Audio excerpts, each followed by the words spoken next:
भगवान बोले बड़ा विचित्र, धन मांगने वाले आए, संतान मांगने वाले आए, सुख मांगने वाले आए, और आज तो हमारा चेला हमको ही मांग रहा है, क्या करोगे? नारद जी कहते आन भांति नहीं पावहु ओही, मैं उसको नहीं पा सकता हूं। कैसे? अपना रूप दीजिए। भगवान बोले हमारा रूप लेकर क्या करोगे? नारद जी बोले ब्याह करेंगे। किससे करोगे? नारद जी ने नाम नहीं लिया।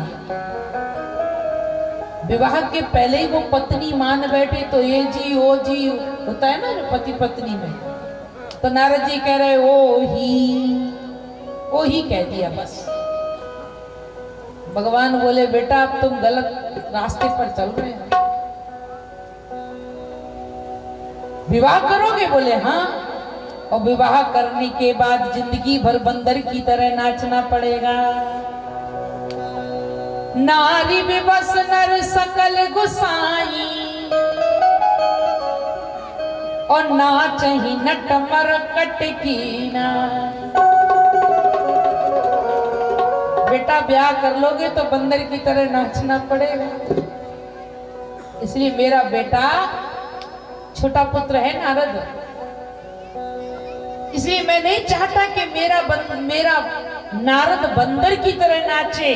इसलिए एक काम करें, इनको बंदर बना दे ताकि इनकी जिंदगी सुंदर बन जाएगी। अगर नारद को सुंदर बनाया तो जिंदगी भर बंदर बनना पड़ेगा, इसलिए बंदर बना दो तो जिंदगी इसकी। और भगवान ने काले मुंह का बंदर बना दिया, मरकट बदन भयंकर दे। नारद जी ने सब तो आगे बैठे, वो सबसे पीछे बैठे, हमें क्या करना देख के, वो खुद देखेगी हमें। और विश्व मोहिनी माला लेकर चली तो नारद जी की तरफ एक बार नहीं देखा। तुलसीदास जी तो लिखते नारद जी की बात छोड़ो, जिस दिशा में नारद जी बैठे थे ना, विश्व मोहिनी ने बात दिशाई की तरफ नहीं देखो। और जितने नारद जी की लाइन में बैठे थे राजा राजकुमार, वो सबरे माथा ठोके, भगवान कहां से कहां जब बंदरा की लाइन में अपन बैठ गया, जाकी वजह से अपना पत्ता भी कट गया है। जेहि दिस बैठे नारद भूली फूली, तेहि दिस तेहि न बिलो की भूली।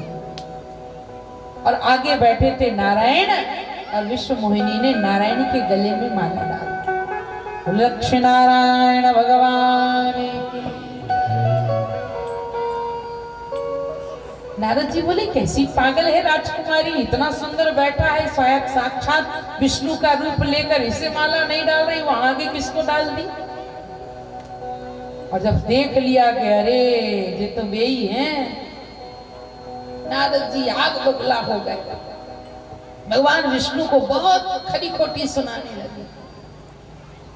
तुम रे ईर्षा कपट विषय की, देख न सको पर संपदा देखी।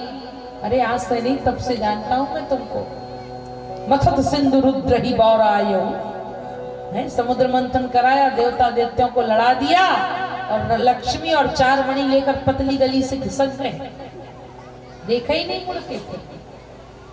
आप रमा मणि चार, जितना कहना था नारद जी को सब कह दिया। और जब सब कुछ कह के निपट गए, और इतना ही नहीं, भगवान विष्णु को श्राप भी दे दिया। कपि आकृति तुम कीन हमारी, तो करी है कीश सहाय तुम्हारा। मम अपकार कीन तुम भारी, तो नारी ब्रह तुम हो दुखारी। ये श्राप दे दिया। जैसे मैं पत्नी के लिए रो रहा हूं, ऐसे आप भी पत्नी के लिए रोएंगे। भगवान जब श्राप देकर निपट गए, भगवान बोले हो गई मन की, और कछु रह गो? नारद जी बोले सब हो गया। तो प्रभु माया, तब भगवान ने माया को समेटा। तब दूर निवारी और नहीं तहरा मान राजकुमारी। ना कोई स्वयंवर था, ना कोई नगरी थी, ना कोई राजा था। ये तो क्या थी? भगवान की केवल नारद के तीनों चीजों को, जो अभिमान आ गया था उससे दूर करने के लिए। नारद को कन्या की हस्तरेखा देख करके अमर होने का लोभ आ गया। सुंदरी कन्या को देख करके विवाह की इच्छा हो गई, काम आ गया। और जब भगवान ने विवाह नहीं होने दिया तो नारद जी को क्रोध भी आ गया, उनका अभिमान दूर हो गया। वो चाहते थे मैं काम क्रोध विजयी हूँ, लोभ विजयी हूँ। और जब भगवान ने सब कुछ कहा तो चरणों में साष्टांग गिर गए। प्रभु से कहा, प्रभु बहुत बड़ी गलती हो गई, अब मैं क्या करूं? तो भगवान श्री नारायण ने कहा, एक ही काम कर सकते हो, जपहु जाए शंकर सतनाम। हमारे साथ एक पंडित जी रहते थे, पूजा पाठ करते थे, तो वो सतना के रहने वाले थे।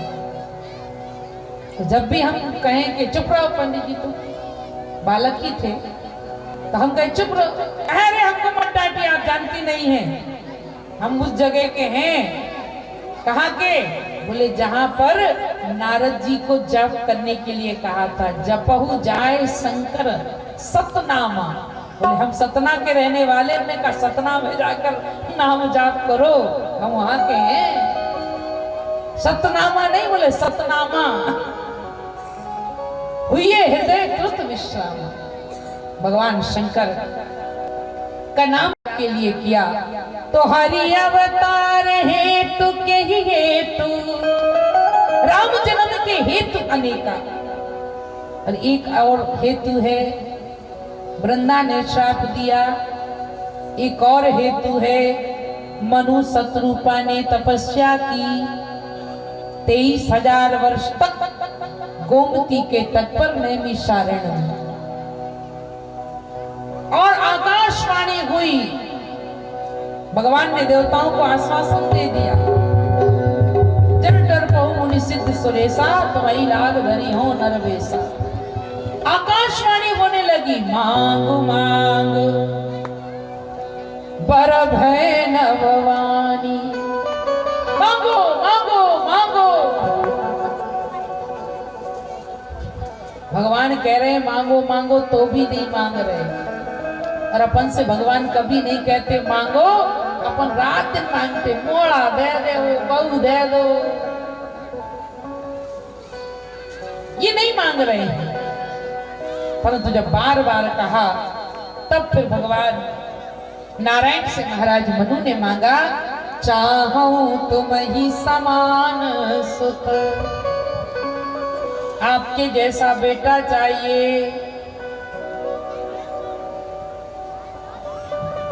भगवान ने कहा आपके जैसा बेटा चाहिए। भगवान बोले मेरे जैसा तो मैं ही हूं ना। मनु जी ने कहा, आप सरस खोजो कहाँ जाई, नृपतो तनय होऊं मैं आपका बेटा बनकर। और भगवान श्री नारायण ने आश्वासन दे दिया मनु और शत्रुपा को। और वही मनु शत्रुपा ते दशरथ कौशल्या रूपा, अवधपुरी प्रगटे नर भूपा।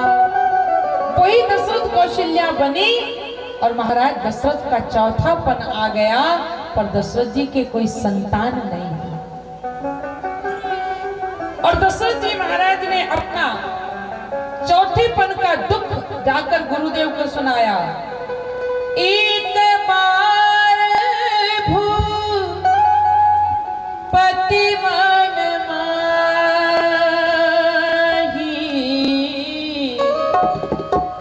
भय गिलानी मोरे सुत नाही, भय गिलानी मोरे सुत नाही, भय गिलानी मोरे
नारायण भगवान की जय। परमात्मा को भी अगर धरती पर आने की आवश्यकता पड़ी तो भगवान को भी यज्ञ का माध्यम लेना पड़ा।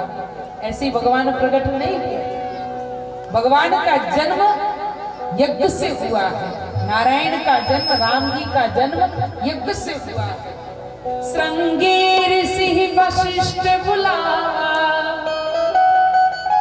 और सुपुत्र काम शुभ जग करा। बोलो यज्ञ नारायण भगवान। मैंने आपसे निवेदन किया था यज्ञ भगवान पुत्र भी देते थे। दशरथ जी को राम ऐसे नहीं मिले।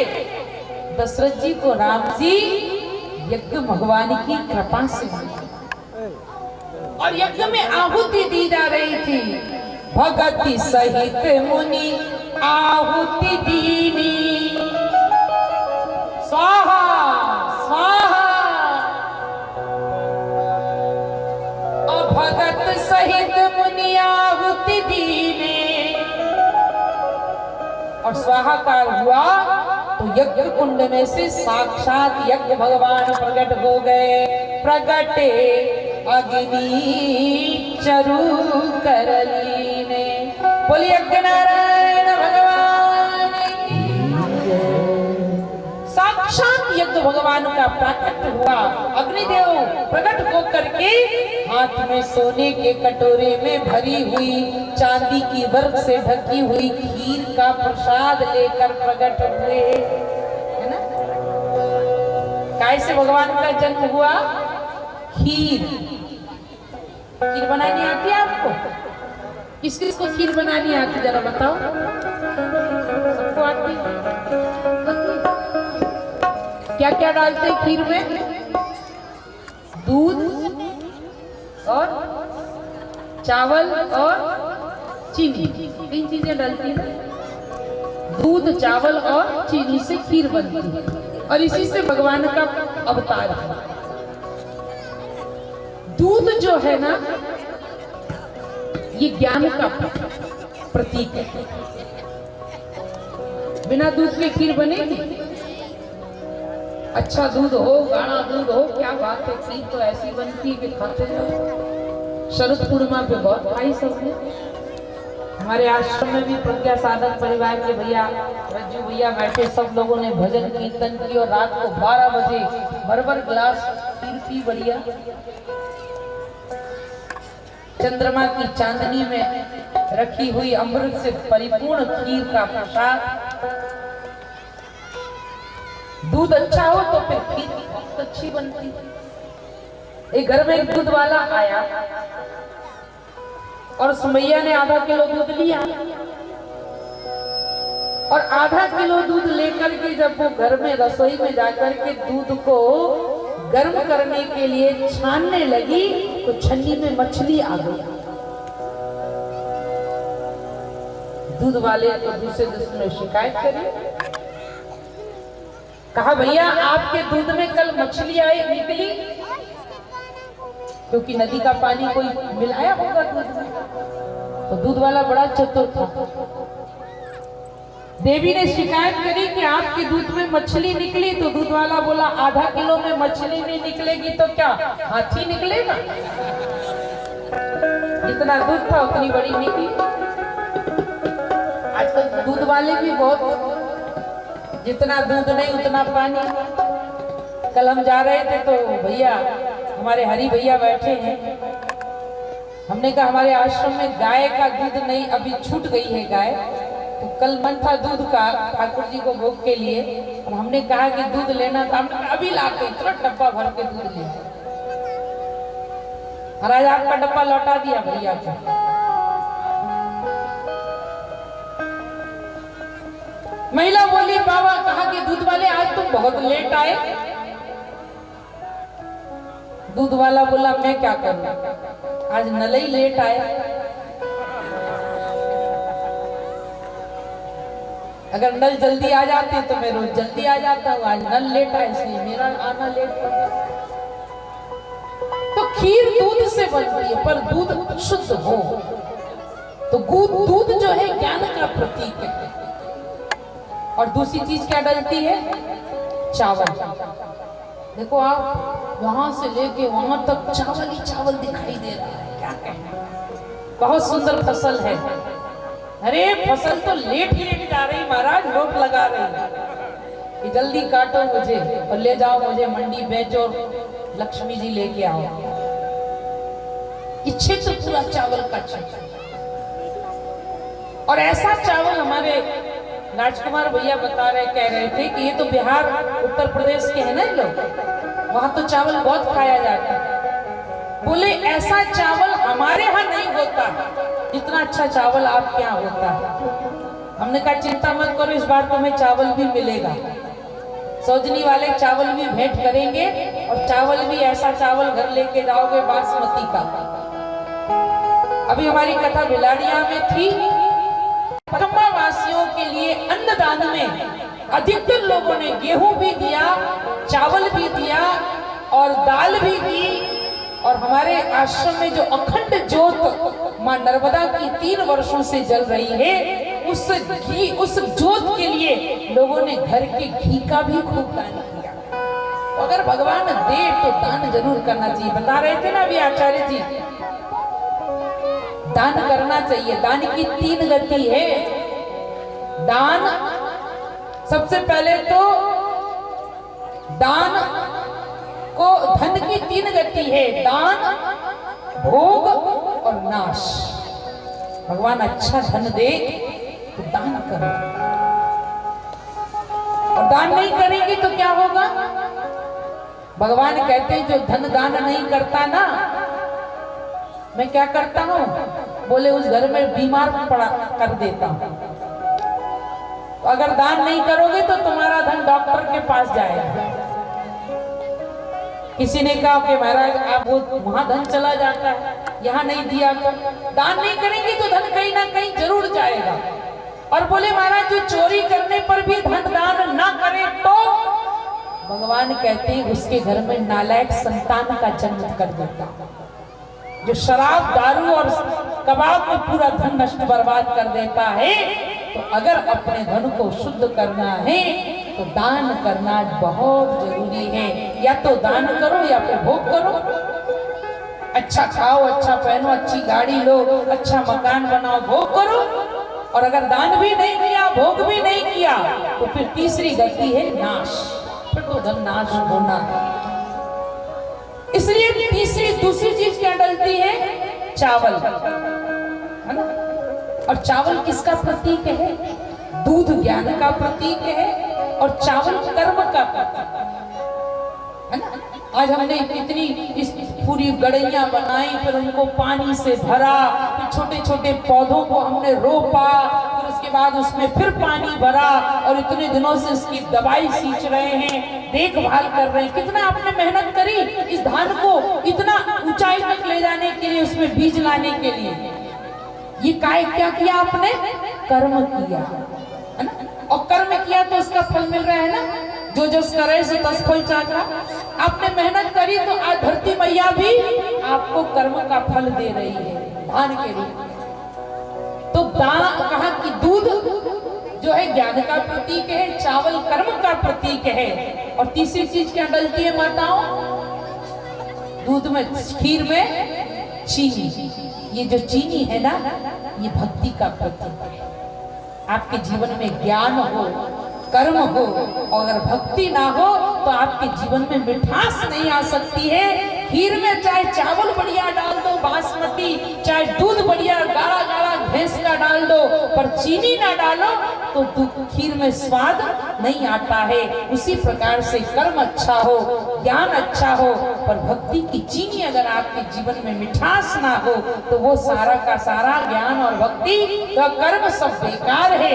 भक्ति से ही जीवन की सुंदरता है, भक्ति से ही जीवन की मिठास है, और भक्ति से ही परमात्मा की प्राप्ति होती है। इसलिए भगवान खीर से प्रगटे अग्नि चरु कर लीने, भगति सहित मुनि आहुति दी।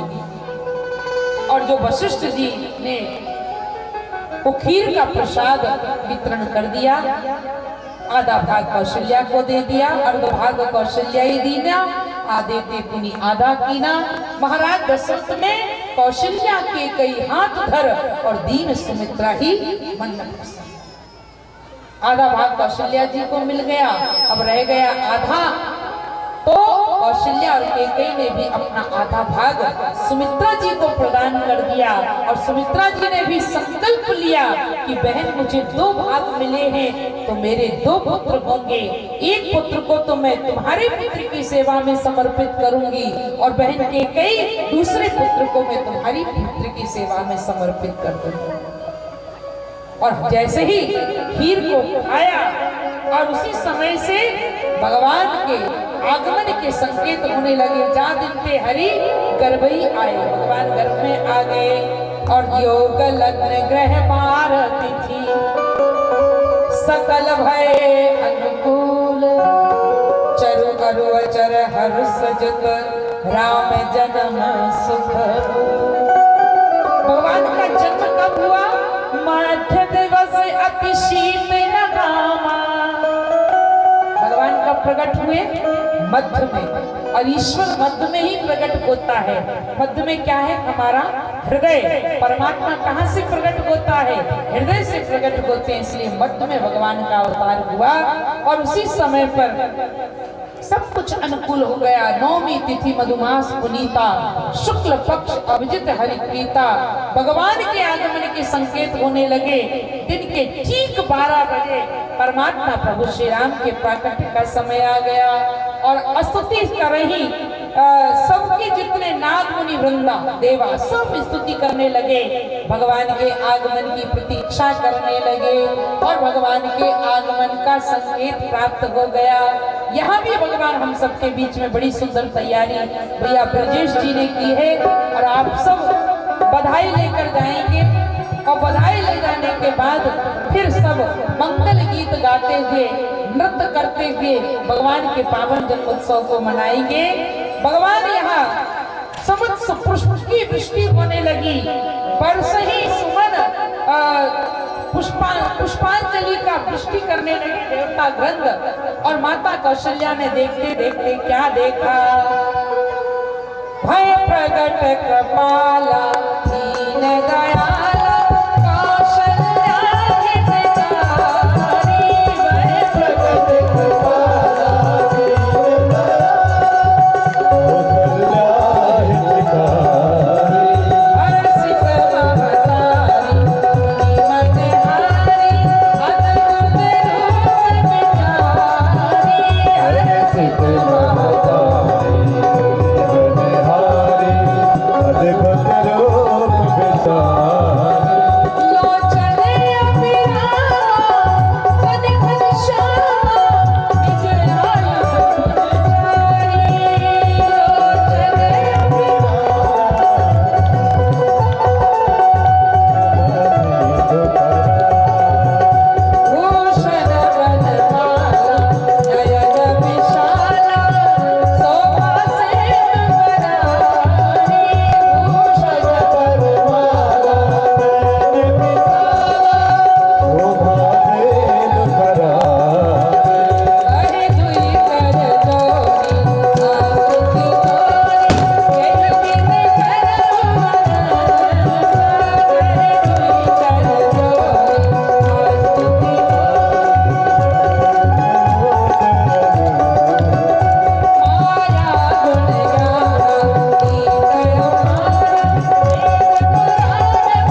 Hey,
जितना नाचते हो ऐसे काम नहीं चलेगा, दोनों हाथ ऊपर करिए और नाचते हुए। जो आज यहाँ नहीं नाचेगा उसे 84 लाख योनि के चक्कर लगाना पड़ेंगे, नाचना पड़ेगा। अगर उससे बचना है तो प्रेम से दोनों हाथ ऊपर करके मेरी मची मेरी मची मेरी मची मेरी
भयो जय रघुबर लाल।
बधाई हो, एक बार जोर से कहिए बधाई हो।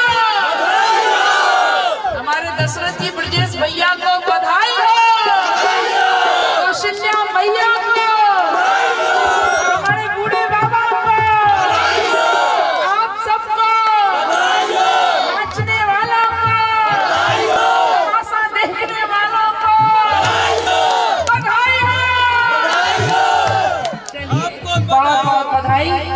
आइए भगवान की आरती करके आज की कथा को विराम करेंगे। ललनवा आंगनवा में बाजे बजनवा, अंगनवा में बाजे बजनवा, चार चार खटते ललनवा, बाजे बजनवा, भैया बाजे बजनवा, बाजे बजनवा भैया।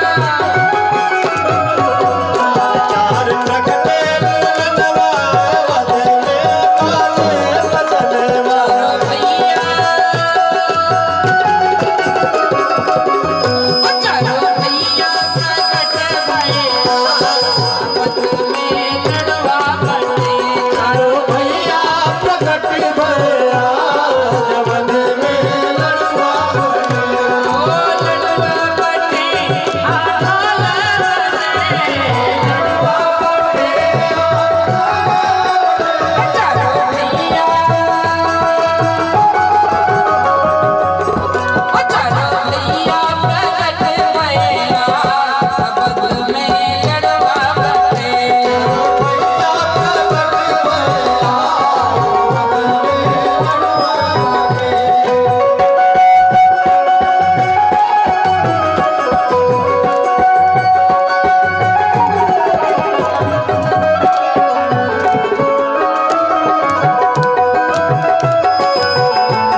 चालू तो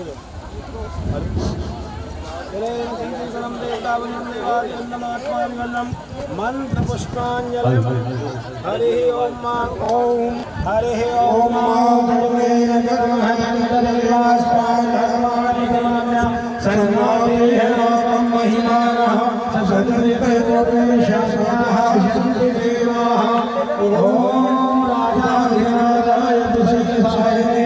नमो वयं वैष्णवाय पूर्णे समे कामान् कामकामाय मह्यं कामेश्वरो ददातु कुबेराय वैश्रवणाय महाराजाय नमः ॐ स्वस्ति साम्राज्यं भोज्यं स्वैराज्यं वैराज्यं पारमेष्टं राज्यं महाराज्यमाधिपतमयं शमन्तपर्याये स्यात् सार्वभौमः शार्वायुगयन्तादा परार्धात पृथिव्यै शमन्तपर्यन्ताय एकराजते तदग्रे ससरक भेदितो मरुतः परिवेष्टार मरुतस्यावशङ्ग्रे आवेक्षतस्य कामपरे विश्वे देवः सदा सर्वैति ॐ विश्वतक्षरोत विश्वतो मुखो विश्वतो बाहुरुत विश्वसंवात शम्बाहुभ्यां धमति शम्बदत्तैत्याव भूमि जनयन् देवैकः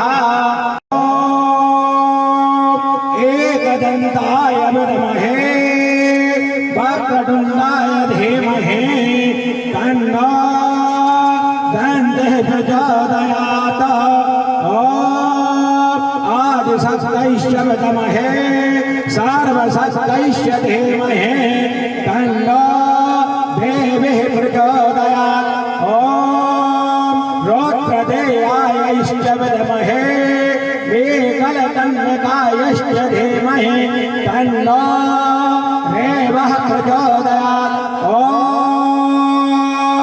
तत्पुरुषाय विद्महे महादेवाय धीमहि तन्नो रुद्रः प्रचोदयात् ॐ अंजनेसुताय विद्महे वायुपुत्राय धीमहि तन्नो हनुमत् प्रचोदयात् ॐ दशरथाय च विद्महे रामवल्लभाय धीमहि तन्नो रामः प्रचोदयात् शेवन्तिकामकलजं भगवाजलब्जैः पुण्णागजातकरवेलरसालपुष्पैः बिल्वप्रभावतुलसे तलमञ्जरे त्वं पूजयामि जगदीश्वर मे प्रसीद साङ्गाभ्यां शबरिमलाभ्यां शारदाभ्यां सनस्ताभ्यां आवाह्यदेवताभ्यां श्री महाकाल महालक्ष्मी महासरस्वतीमाय परमाय जगदम्बाय श्री राधारामाय मंत्रपुष्पाञ्जलिं समर्पयामि नमः ओम सत्तास्यासंपरिदयस्महे सत्समिरः तताः देवा जगन्नन्दान अवगं पुरुगं वसम्मः हाथ जोड़ लीजिए आवाहं न जानामि तवार्चनम् पूजां चैव न जानामि क्षम्यतां परमेश्वर मंत्रहीनं क्रियाहीनं भक्तिहीनं सुरेश्वरे यद् पूजितं मया देवे परिपूर्णं तदस्तु मे यदक्षर पदभ्रष्टं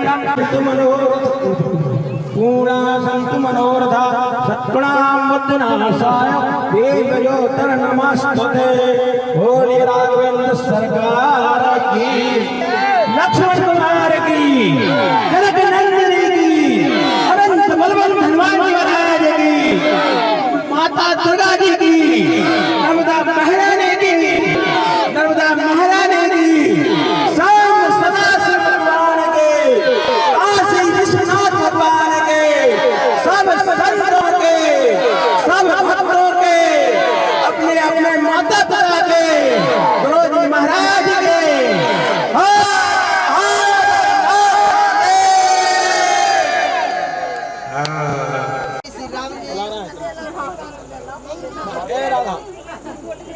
श्री राम